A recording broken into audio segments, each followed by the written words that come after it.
We declare today that the office of the President has been desecrated.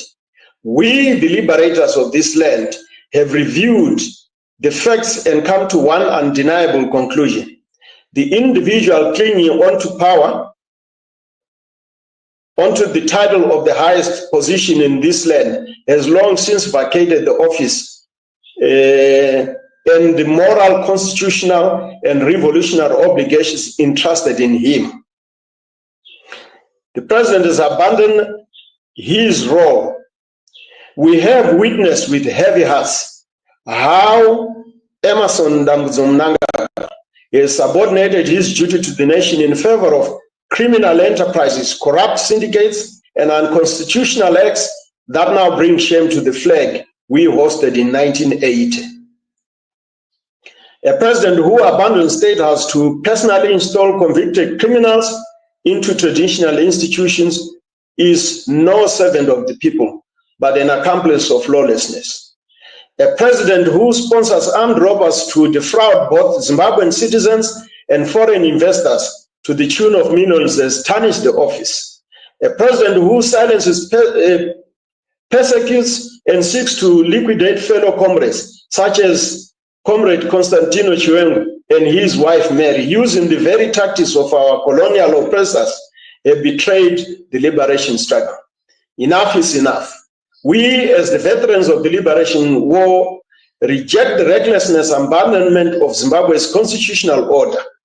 We reject a leadership that kneels to criminality and external manipulation, as evidenced by the continued shadow of Rhodesia-era operatives who still seek to undermine the revolution from within. We invoke the spirit of Chitepo, Tongogara, and Joshua Nkomo. Our gallant heroes didn't lay down their lives for Zimbabwe to be reduced to a playground of fraudsters, gold mafias, and violent cabals. The silence from State House in the face of these crimes is an indictment of a leader who no longer belongs to the people, but to criminal syndicates. We, the war veterans, as custodians of this nation's revolutionary heritage, therefore make the following pronouncement. The President must agree to be escorted out of his destination of choice.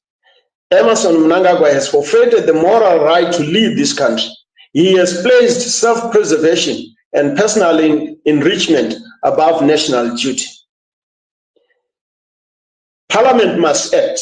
We call on Parliament to immediately move to impeach Emmerson Mnangagwa, as provided for under Section 97 of the Constitution. The threshold has been passed. Delay is complicity. The armed forces must remain loyal to the Constitution. We remind our comrades in uniform that their loyalty lies not within individuals, but with the people of Zimbabwe and the Constitution that governs us all. The nation must unite. We call on every citizen, young and old, rural and urban, to rise in peaceful and constitutional defense of Zimbabwe's sovereignty. We will not be silent. We will not stand idle.